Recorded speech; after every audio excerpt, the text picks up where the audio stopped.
Hello everyone, this Aamir from ফ্রেমিস্ট্রি। আজ আমি কথা বলবো বিগিনার ফটোগ্রাফি গিয়ার নিয়ে। আমরা অনেকে অ্যাজ এ হবি আর প্রফেশনাল ফটোগ্রাফি করতে চাই, বাট ইনিশিয়াল স্টেজে আমাদের কী করা উচিত আর কোন ধরনের গিয়ারগুলো আমাদের দরকার হয় আমরা তা ভালোভাবে জানি না। বেসিক্যালি এই ভিডিওতে আমি এগুলো নিয়ে কথা বলবো। এখানে আমি কোন ধরনের ক্যামেরা ইউজ করা উচিত, কোন ধরনের লেন্স আমাদেরকে ইউজ করা উচিত, আর ছবিগুলো প্রসেস করার জন্য কোন ধরনের ল্যাপটপ কিংবা সফটওয়্যার লাগবে, এগুলো নিয়ে কথা বলবো। আর ক্যামেরা আর লেন্সের পাশাপাশি আমাদের কিছু অ্যাক্সেসরি দরকার হয় যেগুলো না হলে নয়। আর ফাইনালি আমাদের ক্যামেরাগুলো কীভাবে আমরা সেভ রাখবো লং টাইম একটা সার্ভিস দেওয়ার জন্য, এই বিষয়গুলো আমি আপনাদের সাথে শেয়ার করব। তাহলে আপনাদের জার্নিটা অনেক ইজি হবে। সো আর কথা না আমারই, আমরা এখন মূল ভিডিওতে যাব।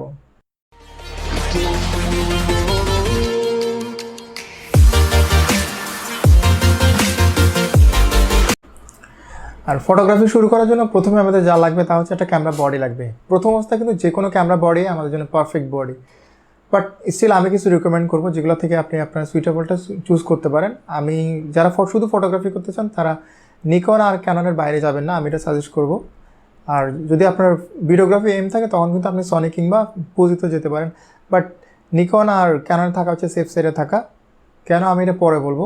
আর আমি সাজেস্ট করবো আপনার প্রথম ক্যামেরাটা আপনি অ্যারাউন্ড 50,000-এর ভিতরে আপনি কিনবেন। তাহলে কি আপনি কিছুদিন ইউজ করার পর হয়তো আপনার মনে হবে আপনার কী করা উচিত অথবা আরও আপগ্রেডেশনে যাবেন কিনা। বাট ইনিশিয়ালি স্টেজে আপনি চেষ্টা করুন 50,000-এর ভিতর নিতে। অ্যাজ এ হবি হলে অবশ্যই আপনি 50,000-এর ভিতরে নেবেন, বাট লং টাইম যদি চিন্তা করেন তখন কিন্তু একটু দামি বডি নিতে পারেন। বাট আমি আপনাদেরকে এখন নিকনের 2টা বডি সাজেস্ট করব আর ক্যাননের 2টা বডি সাজেস্ট করব।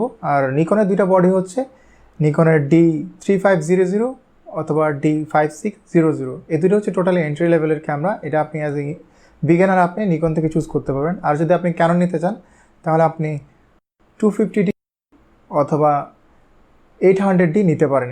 এই 2টা ক্যামেরা কিন্তু টোটালি বিগিনারদের জন্য, যেটার কস্ট সবগুলো ক্যামেরা এখানে বেসিক্যালি কস্ট পড়বে 50,000-এর নিচে।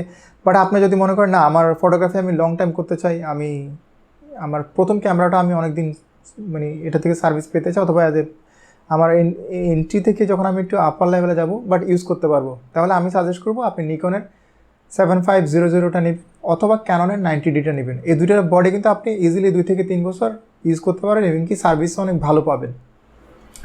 আর ক্যামেরা বডির পরে আমাদের যে নিতে হবে তা হচ্ছে লেন্স নিতে হবে। আর লেন্স কেনার সময় আমরা কিন্তু অনেক চিন্তা ভাবনা করে লেন্সটা কিনি না, আমরা যেটা করি আমরা সাথে যে কিটসটা থাকে আমরা ওটাই নিয়ে নিই ম্যাক্সিমাম ক্ষেত্রে। বাট আমি সাজেস্ট করবো আপনার প্রথম লেন্স হিসাবে আপনি একটা প্রাইম নেবেন, 50 প্রাইম নেবেন 1.8, যেটার কস্ট পড়বে যে কোনো ব্র্যান্ডের গেলে নিকন কিংবা ক্যাননে গেলে আপনার কস্ট পড়বে হচ্ছে বিলো 10,000 টাকা। বাট আপনি যদি ফুজি অথবা আপনি সনিতে যান তখন কিন্তু কস্টটা বেশি পড়বে। এই কারণে বেসিক্যালি আমি ইনিশিয়াল লেভেলে বলেছি আপনার নিকন অথবা ক্যাননে থাকার জন্য।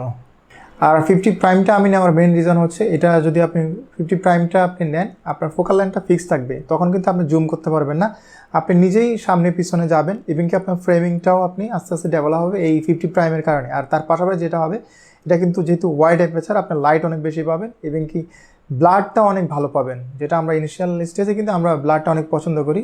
সো এই অ্যাডভান্টেজগুলো আপনি 50 প্রাইম থেকে পাবেন এবং প্রাইসটা অনেক রিজনেবল। আর আপনার সেকেন্ড লেন্স হিসাবে আমি যেটা সাজেস্ট করবো আপনি একটা 18-100+ ধরো 130 কিংবা 180 অথবা 135 এই ধরনের একটা রেঞ্জ দিবেন, মানে 18-100+ একটা একটা লেন্স দেবেন, তাহলে কিন্তু আপনি মোটামুটি সব কাভার করবে। আপনি গ্রুপ এবং কি মোটামুটি একটা ডিস্টেন্সে আপনি এটা কাভার করে ফেলেন। এটা হচ্ছে আপনার সেকেন্ড লেন্স হিসাবে নেবেন। তাহলে এই 2টা লেন্স যদি আপনি নেন তাহলে মোটামুটি আপনি একটা লং টাইম এই 2টা লেন্স থেকে আপনি একটা সার্ভিস পাবেন। আমাদের সবার বাসায় মোটামুটি কম্পিউটার অথবা ল্যাপটপ আছে, আর যদি না থাকে আমরা যেটা করব আমরা হচ্ছে মিনিমাম আমরা Core i3 ল্যাপটপ অথবা কম্পিউটার নেব। আর আমাদের র্যামটা চেষ্টা করবো আমরা 8GB মিনিমাম নেওয়ার জন্য। আর তার পাশাপাশি আমরা হার্ড ড্রাইভটা যদি SSD নিই তাহলে কিন্তু আমাদের ফাইলগুলো খুব সহজে আমরা এডিট কিংবা আমাদের স্টোর করতে পারবো অথবা আমাদের যে প্রসেস আছে এটা করতে পারবো। আর যেহেতু আমাদের ল্যাপটপ অথবা কম্পিউটার হয়ে গেলো, আমরা এখন আমাদের ছবিগুলো এডিট করা লাগবে। এডিট করার জন্য আমরা প্রথমে কোন ধরনের সফটওয়্যারটা ইউজ করব, আমি যেটা সাজেস্ট করি প্রথম অবস্থায় আপনি টোটালি লাইটরুম ডিপেন্ডেন্ট হবেন। লাইটরুম আপনি 3 থেকে 6 মাস ইউজ করবেন।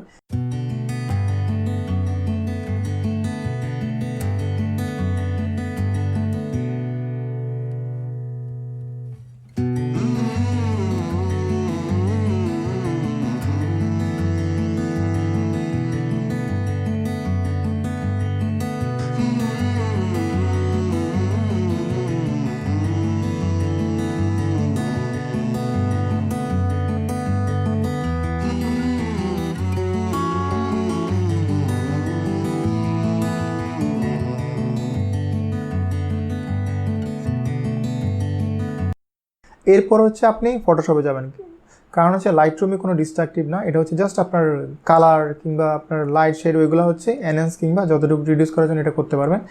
আর এটা যখন করবেন আপনি সাথে সাথে কিন্তু মাল্টিপল ছবি এডিট করতে পারেন, আপনার কাজটা অনেক ফাস্ট হবে। আর এরপর হচ্ছে আপনি ফটোশপে যাবেন, তাহলে কিন্তু আপনার প্রসেসটা অনেক ভালো হবে, এঁকে আপনার ইমপ্রুভমেন্টটা অনেক ভালো হবে।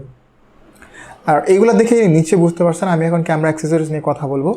আর এটা হচ্ছে গরিলা ট্রাইপড, এটা হচ্ছে মনোপড। আর এটার পাশাপাশি আমরা একটা জিনিস যেটা কমনলি দেখতে পাই তা হচ্ছে ট্রাইপড। বাট আমি সাজেস্ট করবো প্রথম অবস্থায় আপনি এগুলো কোনোটাই নেবেন না।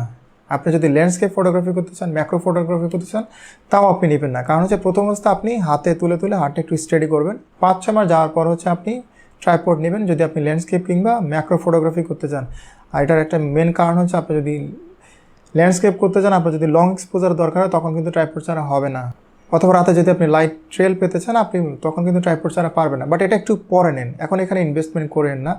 আপনি এখন যেটা করবেন, আপনি যদি অনেক রাতে ছবি তুলেন, আমি প্রথম অবস্থায় যেহেতু সাজেস্ট করেছি একটা প্রাইম লেন্স নিতে, তখন কিন্তু মোটামুটি লো লাইটে অথবা একটু মোটামুটি লাইট থাকলে আপনি কিন্তু প্রাইম লেন্স দিয়ে ছবি তুলতে পারবেন। বাট স্টিল আপনি যদি অনেক লো লাইটে ছবি তুলেন অথবা রাতে অনেক ছবি তুলেন, আমি যেটা সাজেস্ট করবো একটা থার্ড পার্টি ফ্ল্যাশ কিনবেন, যেটা অবশ্যই আপনি চেষ্টা করুন অটোটা নিতে। আমি এখন ম্যাক্সিমামগুলাই ম্যানুয়াল ইউজ করি, যেহেতু আমি লং টাইম ফটোগ্রাফি করতেছি, আমার ম্যানুয়ালগুলোই আমি ইউজ হয়ে গেছি। বাট প্রথম অবস্থায় ম্যানুয়ালটা ইউজ করা একটু ডিফিকাল্ট। সো প্রথম অবস্থায় আপনি একটা অটো ফ্ল্যাশ নেবেন, যেটা কস্ট আপনি 5,000-6,000 টাকার মধ্যে পড়বে, মোটামুটি আপনি ভালো একটা সার্ভিস পাবেন। আর এরপরে আমাদের আরেকটা ম্যান্ডেটরি অ্যাক্সেসরিজ হচ্ছে ক্যামেরা ব্যাগ। আর আমরা যেটা করবো, আমরা প্রথমে কিন্তু একটা ব্যাকপ্যাক নিব, অন্য কোনো ব্যাগগুলো নিব না। কারণ এটা অন্য ব্যাগ নিলে আপনি প্রথম অবস্থায় 1-2 মাস ইউজ করার পর এটা ইউজ করবেন না অনেকগুলো কারণে। আর এটা যেহেতু আপনার অ্যাজ এ জার্নি ব্যাগ অথবা আপনি জার্নিতে ইজিলি ইউজ করতে পারেন, আর তার পাশাপাশি আপনার ক্যামেরাটাও কিন্তু সেফ থাকবে। এটা জার্নিতে আপনি যেহেতু ইজিলি ইউজ করতে পারেন, আপনার ব্যাগেই থাকবে, ব্যাগে রেখেই কিন্তু ব্যাক সাইডে রেখেই কিন্তু আপনি ফটোগ্রাফিটা কন্টিনিউ করে যেতে পারেন, যেটার কারণে এটার ফ্যাসিলিটিটা অনেক। আর একটু আমি চেম্বারগুলো একটু দেখাই। আর এটা যেহেতু সেপারেট এটা চেম্বার করা আছে, আপনার লেন্স আর ক্যামেরাগুলো প্রোটেক্টেড থাকবে, এবং কি এটা ম্যাক্সিমাম ব্যাগগুলো এটা হচ্ছে কি আপনার ওয়াটারপ্রুফ থাকে, আপনার বৃষ্টিতে এটা সমস্যা হবে না। আর আমারটা আমি যেহেতু রেগুলার 2টা ক্যামেরা ইউজ করি, আমারটা কিন্তু ডাবল চেম্বার। আপনার আর একটু ছোটো ব্যাগ নিলে হবে, বাট ব্যাকপ্যাকটা নেবেন, তাহলে কিন্তু আপনি লং টাইম ইউজ করতে পারবেন। একটু অবাক হচ্ছেন না কেন আমি একটা প্লাস্টিকের বক্স নিয়ে বসে আছি?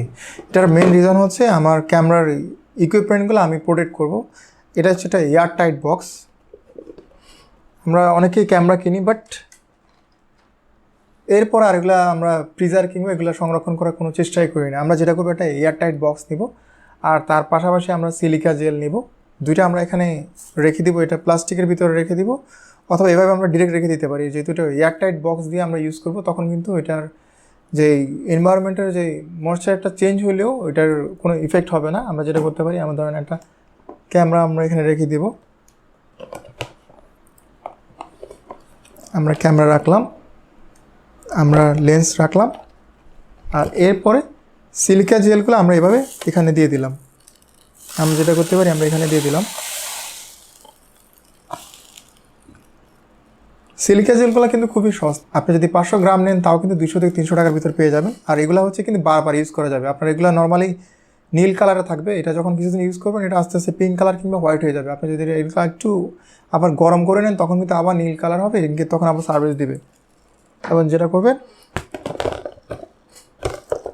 আপনি বক্সটা ভালোভাবে, এটা যেহেতু ছোটো বক্স এটা আমার কাভার করতেছে না, আপনি আর একটু বড় একটা বক্স নিয়ে আপনি এখানে করে দিবেন, এটা ঢাকনা বন্ধ করে এরপর রেখে দিবেন। এইভাবে কিন্তু আপনি ধরেন 2 মাস ফেলে রাখলেও কিন্তু আপনার লেন্সগুলো নষ্ট হবে না। আমি যেহেতু অন্য একটা বক্স ইউজ করি, বড় একটা প্রফেশনাল বক্স ইউজ করি আমার ইকুইপমেন্টগুলো প্রিজার্ভ করার জন্য। আপনি যেহেতু এখন আপনার এত ইনভেস্টমেন্ট করা লাগবে না, আপনি অ্যাটলিস্ট একটা প্লাস্টিকের বক্সে এভাবে রেখে দিবেন, তাহলে কিন্তু এয়ারটাইট বক্সে রাখলে তখন কিন্তু বাইরের বাতাসটা যাবে না। আর যেহেতু এখানে আমরা সিলিকা জেল দিয়েছি, তাহলে এই কারণে কিন্তু এখানে মোটামুটি একটা লং ডিউরেশন এখানে থাকবে, আপনার গিয়ারগুলোও ভালো থাকবে। আপনি যদি আপনার ক্যামেরা আর লেন্স সুন্দর করে প্রপারলি না রাখেন, তাহলে কিছুদিন পরে এগুলোতে ফাঙ্গাস পড়বে আর এগুলো প্রপারলি কাজ করবে না। সো আমাদের মোটামুটি ইকুইপমেন্ট রেডি, আমরা এখন ফটোগ্রাফি করব। বাট ফটোগ্রাফি করার জন্য আমাদেরকে বেসিক একটা নলেজ থাকা লাগবে। আমাদের শাটার স্পিড কী, অ্যাপারচার কী, আইএসও কী, এই জিনিসগুলোর কম্বিনেশনে যেহেতু ছবির এক্সপোজার হয় অথবা ছবিটা হয়, আমাদের বেসিক একটা নলেজ থাকতে হবে। আর এটার জন্য আমাদের স্টাডি করতে হবে। আমরা ইনস্টিটিউট থেকে শিখতে পারি অথবা অনলাইন থেকে শিখতে পারি, যে কোনো সোর্স থেকে শিখতে পারি। আমরা এটা বেসিক জিনিসটা শিখবো, কোনটার কী কাজ করে। আমি নিচে একটা লিঙ্ক দিয়ে দিব, তাহলে আপনারা হয়তো ওইটা দেখেও মোটামুটি শিখে নিতে পারবেন। আর আমি প্রথম অবস্থা সাজেস্ট করবো আপনি শাটার মুড অথবা অ্যাপেচার মুডে আপনি ছবি তুলবেন, তাহলে শুধু শাটার কন্ট্রোল কিংবা অ্যাপেচার কন্ট্রোল করলে কিন্তু আপনার ছবিটা সুন্দরভাবে তুলতে পারেন। প্রথম অবস্থা থেকে আমি সাজেস্ট করবো আপনি অটোতে তুলবেন না, আপনি শাটার প্রায়োরিটি কিংবা অ্যাপেচার প্রায়োরিটিতে ছবি তুলবেন, তাহলে যে কোনো একটা কন্ট্রোল করলে আপনার ছবিটা চলে আসবে। শাটার প্রায়োরিটি হচ্ছে বেসিক্যালি আপনার যখন কোনো রানিং সাবজেক্ট কিংবা কোনো ফার্স্ট কোনো সাবজেক্ট তুলতে যাবেন, তখন কিন্তু আপনার যেহেতু শাটারের একটা এখানে ভাইটাল একটা রোল প্লে আছে, তা আপনি শাটার নিয়ে কাজ করবেন। আর যেখানে আপনি কোনো ব্লার কিংবা একটু ওয়াইড একটা চাচ্ছেন, ডেপথ চাচ্ছেন, তখন কিন্তু আপনি অ্যাপেচার প্রায়োরিটিতে যাবেন। এই দুইটা মোডের প্রথম অবস্থায় আপনি ইউজ করবেন, তাহলে কিন্তু আপনার মোটামুটি কাজ সুন্দরভাবে করতে পারেন। আর তারপর যেটা হচ্ছে আপনি তখন ম্যানুয়াল মোডে যেতে পারবেন, আপনার জিনিসগুলো ইজি হবে। আর প্রথম অবস্থায় আমরা অনলাইন থেকে দেখে আমরা বেসিক ফটোগ্রাফিটা শিখতে পারি, অথবা ছোটোখাটো কোর্স কোনো ইনস্টিটিউট থেকে করতে পারি। আর এরপর আমরা ধীরে ধীরে আমরা অ্যাডভান্স লেভেলে যাব। আর এই ছিল আমাদের আজকের টিউটোরিয়াল। আশা করি এই টিউটোরিয়ালটা আপনাদের অনেক কাজে লাগবে আপনাদের ফটোগ্রাফি স্টার্ট করার জন্য।